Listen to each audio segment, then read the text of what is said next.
ઘઉંના લોટનો એકદમ ટેસ્ટી અને હેલ્ધી નાસ્તો, જેના માટે આપણે એક કાચા બટેકાને છૂંદી લઈશું. આ રીતે અડધો કપ ગાજર ઉમેરીશું, શિમલા મિર્ચ એડ કરીશું, ઝીણી સમારેલી ડુંગળી, આદુ અને લીલા મરચાં અને ઝીણી સમારેલી કોથમીર એડ કરી દઈશું.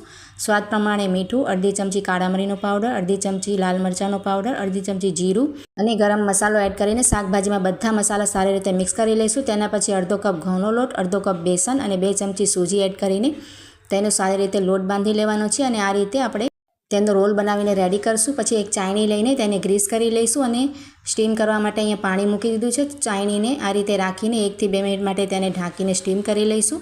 તો અહીંયા આપણો રોલ સારી રીતે સ્ટીમ થઈ ગયો છે. હવે તેના પીસેસ કરી લઈશું ટ્રાયેંગલ શેપમાં. ત્યાર પછી એક બાઉલમાં 2 ચમચી જેટલો મેદો, સ્વાદ પ્રમાણે મીઠું, ચીલી ફ્લેક્સ, તલ અને લીલા ધાણા નાખીને પાણી નાખીને આ રીતે ગોળ બનાવીને રેડી કરવાનો છે. હવે ગરમ તેલમાં આપણે નાસ્તાને આ રીતે ગોળમાં ડીપ કરીને બંને બાજુથી ક્રિસ્પી થઈ જાય ત્યાં સુધી ફ્રાય કરી લઈશું. વિડીયો સારો લાગે તો લાઇક શેર કરજો, ચેનલને સબસ્ક્રાઈબ કરી આપજો.